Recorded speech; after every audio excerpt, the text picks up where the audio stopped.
Hello dear learners, welcome to study solution technical institute. আজকের এই ভিডিওতে তোমাদের জন্য থাকছে লেট আর লেটস, এই দুটো ওয়ার্ড দিয়ে আমরা এর আগে যে কনসেপ্ট শিখেছিলাম তার উপরে বিভিন্ন পজিটিভ ফর্মে আমরা কত রকমের সেন্টেন্স তৈরি করতে পারি যেগুলো আমাদের রেগুলার লাইফে ইউজ হয় তার কয়েকটি এক্সাম্পলস।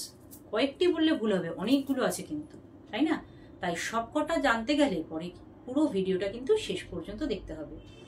আর এর আগে লেটস আর লেট এই দুটো দিয়ে আমি যে ভিডিওটার ডিটেলস ভিডিওটা বানিয়েছিলাম, যেখানে মেনলি কনসেপ্টটা দেওয়া ছিল, সেটা যদি তোমরা না দেখে থাকো তাহলে উপরে আই বাটনে ক্লিক করে তোমরা ওই ভিডিওটাও দেখে নিতে পারো।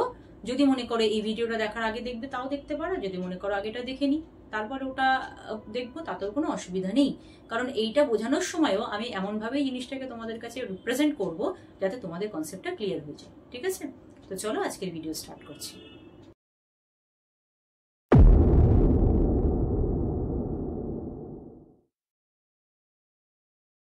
দেখো, এখানে প্রথমে আমি বাংলায় বেশ কিছু সেন্টেন্স লিখেছি। এটা একটা দেখছো, এরপর আরো আসবে এর মধ্যে। তো এখানে আমার মেন হচ্ছে, দেখো সবকটা পজিটিভ ফর্মেশন আছে এবং এগুলোকে আমায় ইংলিশে ট্রান্সলেট করতে হবে। ঠিক আছে? তো চলো এক এক করে শুরু করছি, সময় নষ্ট না করে, কারণ অনেকগুলো সেন্টেন্স আমাদের এই ভিডিওতে শিখতে হবে। প্রথমে কি আছে? আমাকে ঘুমাতে দাও। ওকে, তো আমাকে ঘুমাতে দাও কি হবে? লেট, যেহেতু আমি আমার কথাই বলছি, লেট মি স্লিপ।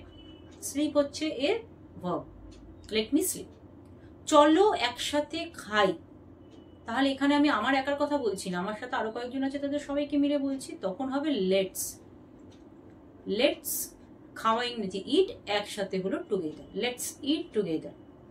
যখন আমি ইনক্লুড এবং আমার সাথে আরো বেশি কিছু লোক রয়েছে তখন প্লুরাল ফর্ম হয়ে যায়, তখন কিন্তু কোনো অবজেক্ট থাকে না। ঠিক আছে? যেমন আগেরটাতে আমি দেখো লিখেছি লেট মি স্লিপ, এখানে অবজেক্ট আমি, আমাকে ঘুমোতে দেওয়ার কথা বলা হচ্ছে, কিন্তু পরেরটাতে দেখো আমি কোনো অবজেক্ট দিইনি, কারণ আমি এখানে শুধু আমার কথা বলছি না, আমার সাথে আরো অনেকে আছে, সবাইকে মিলে একসাথে কাজের কথা বলছি।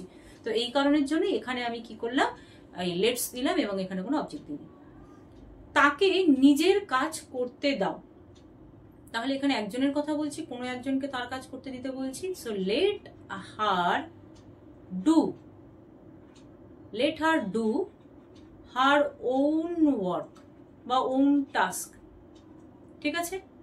Let her do her own task. এটা যদি তুমি ছেলেদের ক্ষেত্রে বলো, জেন্ডার যদি মেল হয়, তখন let him do his own work অথবা হিজ ওন টাস্ক। ওকে, আমাকে বের হতে দাও, তো লেট মি গো আউট। আমাকে বের হতে দাও, লেট মি গো আউট। চলো আজ সিনেমা দেখি। সেম, এখানে অনেকজন ইনক্লুড আছে এবং এখানে কি বলা হচ্ছে যে আমাকে ইনক্লুড করে, আমাকে তো নাও এবং তার সাথে আরো কিছু জন আছে তাদেরকে বলছি চলো সিনেমা দেখতে যাই। তাহলে এখানে আমি তখন কি লিখবো? লেটস, চলো আজ সিনেমা দেখি, লেটস ওয়াচ আ মুভি। আর যদি বলতো চলো আজ সিনেমা দেখতে যাই, তখন আমরা কি বলতাম? Let's go for a movie. Okay, এখানে যেহেতু দেখার কথা বলা হয়েছে তাই আমি এখানে ওয়াচ লিখলাম, সি লিখবো না কিন্তু। তাকে কথা বলতে দাও, লেট হার স্পিক। তাকে কথা বলতে দাও বা লেট হিম স্পিক, এটাও হবে যদি মেল ভার্সন হয়। তো ওদের গান গাইতে দাও। এখানে কিন্তু দেখো আমি লেটস ব্যবহার করব না, আমি বলেছি ওদের গান গাইতে দাও। সেখানে হয়তো প্লুরাল আছে, 4 জন 5 জন, তাদেরকে গান গাইতে দেওয়ার কথা বলছি, প্লুরাল, কিন্তু সেই 4 জন 5 জনের মধ্যে আই এম নট ইনক্লুডেড, তো এখানে কিন্তু লেটস হবে না। ঠিক আছে? লেট হবে লেট দেম, তাদের, লেট দেম সিং সং, তাদেরকে গান গাইতে দাও। আমাকে একবার চেষ্টা করতে দাও, আমাকে একবার চেষ্টা করতে দাও, লেট মি ট্রাই। আমাকে একবার আমাকে চেষ্টা করতে দাও একবার, let me try for once বা লেট মি ট্রাই ওয়ান্স, এটাও আমরা লিখতে পারি, নো প্রবলেম। ওকে, এত অব্দি বোঝা গেছে? চলো পরেরটাতে যাচ্ছি। চলো একটা পরিকল্পনা করি, তার মানে এখানে আমি ইনক্লুডেড, তাই এখানে আমি লিখবো লেটস, কোনো অবজেক্ট নেই, লেটস মেক আ প্ল্যান। পরিকল্পনা হলো plan, let's make a plan, চলো একটা পরিকল্পনা করি। আমাকে এটা শেষ করতে দাও, আমাকে এটা শেষ করতে দাও, let me let me complete this, let me complete, let me complete this, আমাকে এটা কমপ্লিট করতে দাও। তা ওদের একটু মজা করতে দাও, ঠিক আছে? তাহলে let them have some fun, let them have some fun. Okay, এটা হয়ে গেল। চলো বাইরে যাই, চলো বাইরে যাই, তাহলে এখানে আমি আমার কথাও ইনক্লুড করছি, তাই এখানে লিখবো লেটস, লেটস গো আউট, চলো বাইরে যাই। ওকে ভিতরে আসতে দাও, লেট হিম বা হার কাম ইন, ভেতরে আসতে দাও, ওকে ভেতরে আসতে দাও, let her come in, let him come in. Okay, next, চলো কাজ শুরু করি, তার মানে এখানে আমি আমার কথাও বলছি, যে আমার সাথে আরো যারা আছে তাদেরকে বলছি চলো তোমরাও চলো, আমিও একসাথে ইনক্লুডেড হই, চলো গিয়ে এবার কাজটা করি। তখন এখানে হয়ে গেল let's and no object, remember.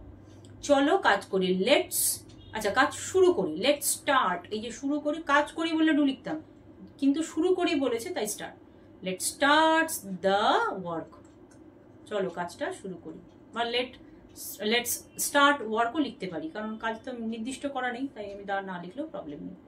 আমাকে একা থাকতে দাও, লেট মি স্টে অ্যালোন, আমাকে একা থাকতে দাও, লেট মি স্টে অ্যালোন, ঠিক আছে?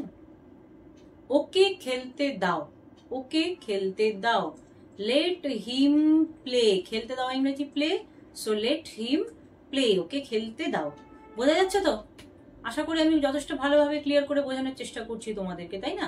দেখো, এই ধরনের কথাবার্তা বা এই ধরনের সেন্টেন্সগুলো কিন্তু আমরা রেগুলার লাইফে ব্যবহার করে থাকি কম বেশি। তো এইগুলো যদি তোমরা একটু ভালো করে মুখস্থ করে নাও, রেগুলার একটু প্র্যাকটিস করতে থাকো, তাহলে দেখবে এগুলো বলা কিন্তু একদম কঠিন কাজ নয়, ঠিক আছে? তবে আজকে পড়লাম, আবার 2 সপ্তাহ পড়লাম না, তাহলে অবভিয়াসলি ভুলে যাবে। রেগুলার বেসিস ইংলিশ বলাটা হচ্ছে রেগুলার চর্চার বিষয়, তোমাকে রেগুলার প্র্যাকটিস করে যেতে হবে। সারাদিনে অন্তত 8 ঘন্টা টাইম বার করো, and regular practice anything, anything you want, but you should practice in English. Okay, চলো। ও সেন্টেন্স হচ্ছে আবার চলো দিয়ে, চলো ভ্রমণে যাই,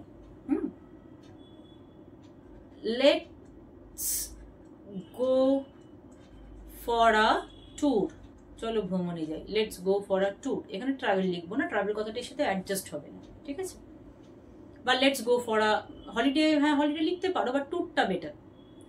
আমাকে ব্যাখ্যা করতে দাও, ব্যাখ্যা ইংরেজি কি এক্সপ্লেইন, আমি কোনো একটা বিষয় সম্বন্ধে তোমাদেরকে বোঝাতে চাইছি, সেটাকে ডেসক্রিপটিভলি মানে অনেকটা বড়ভাবে বুঝিয়ে সুঝিয়ে বলতে চাইছি, তো ব্যাখ্যা ইংরেজি হলো এক্সপ্লেইন।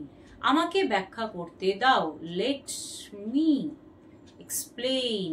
আরে আমাকে তো বলতে দাও, তোমরা নিজেরাই বলে যাচ্ছ, আমাকে এই যে ঘটনাটা ঘটেছে সেটাকে এক্সপ্লেইন করতে দাও, যে আমি কেন বলেছি কি বলেছি, সো লেট মি এক্সপ্লেইন, আমাকে বোঝাতে দাও, বলতে দাও। তাকে নিজের মতো থাকতে দাও, let him be himself, himself মানে তার মতো, ইয়োর সেলফ মানে তোমার মতো, দেম সেলফ মানে তাদের মতো, হিমসেলফ মানে তার মতো, হার সেলফ মেয়ে যদি হয় তখন আমরা তখন হার সেলফ বলবো, আর বি মানে হতে দেওয়া বা থাকতে দেওয়া, তো লেট হিম বি হিমসেলফ, তাকে তার মতনই থাকতে দাও। চলো এক কাপ চা খাই, এত অব্দি আমাদের হয়ে গেল। চলো এক কাপ চা খাই, let's have a cup of tea, a cup of tea মানে এক কাপ চা, চা খাওয়াকে বলা হ্যাঁ হ্যাভ, আমি যদি বলি এক কাপ কফি খাই, let's have a cup of coffee, ঠিক আছে? এইভাবে আমরা মডার্ন ল্যাঙ্গুয়েজে বলতে পারি। চলো এক কাপ চা খাই, লেট হ্যাভ, আচ্ছা এখানে সরি আমি একটা জিনিস মিস করে গেছি, I am really sorry, let's হবে, কারণ আমরা এখানে একাধিক, আমি নিজেকেও ইনক্লুড করেছি। চলো এক কাপ চা খাই, let's have a cup of coffee, okay? তাকে বই পড়তে দাও, তাকে বই পড়তে দাও, লেট হার, বই পড়ে ইংরেজি read, let her read the book, তাকে বই পড়তে দাও। আমাকে আমার কাজ করতে দাও, সারাদিনই বলে থাকি কম বেশি না, তোমরা থাকো তো আমাকে আমার কাজটা করতে দাও, বলি না? তো আমাকে আমার কাজ করতে দাও, let me do my work, খুব ইম্পর্টেন্ট, রেগুলার ইউজ করি আমরা। Let me do my work. ওদের পার্টিতে যেতে দাও, লেট দেম, ওদের ইংরেজি হলো them, let them go to the party, let them go to the party, ওদেরকে পার্টিতে যেতে দাও, কেন আটকাচ্ছ, তাই না? চলো কিছু খাই, আমি ইনক্লুড হয়ে গেলাম, চলো খেয়ে আসি আমরা সবাই মিলে, তাই না? লেটস, চলো কিছু খাই, লেটস ইট সামথিং, চলো কিছু একটু খেয়ে নি। কিছু তো বলা হয়নি কি খেতে যাবো, চা কফি বিস্কিট কিছুই বলা নেই, কিছু একটা খাই। So let's eat something. Okay, তো এইটা গেল আমাদের পজিটিভ ফর্মের যতগুলো আমরা সেন্টেন্স করলাম তার ফার্স্ট পার্ট। ভিডিওটা অনেক বড় হয়ে যাবে, আরো অনেকগুলো সেন্টেন্সেস রয়েছে পজিটিভ ফর্মে, সেগুলো আমরা আবার করবো আমাদের নেক্সট ভিডিওতে, তাই না? কারণ এত বড় লেন্দি ভিডিও হয়ে গেলে পরে তোমাদেরই অসুবিধা হবে। পার্ট বাই পার্ট ব্রেক করে করে আমরা অল্প অল্প করে শিখবো। এই ভিডিওটাতে তোমরা আজকে এতগুলো সেন্টেন্স শিখলে, এগুলোকে ভালো করে খাতায় নোট ডাউন করে নিয়েছো আশা করি। এটা রেগুলার বেসিস নিজেরা স্টাডি করবে, ঠিক আছে? তাহলে দেখবে ইমপ্রুভমেন্ট হবেই হবে। তো দেখা হচ্ছে তোমাদের সাথে পরবর্তী ভিডিওতে এই টপিক নিয়ে আবার। ততক্ষণ পর্যন্ত প্রত্যেকে ভালো থেকো এবং রেগুলার ইংলিশ শিখতে থেকো। আর যদি ভিডিওটি ভালো লেগে থাকে তাহলে এই চ্যানেল স্টাডি সলিউশন টেকনিক্যাল ইনস্টিটিউটকে সাবস্ক্রাইব করে নেবে। আমার নাম রূপা মিত্র। তোমাদের প্রত্যেকের সাথে দেখা হবে পরের একটি সুন্দর ভিডিওতে। টাটা।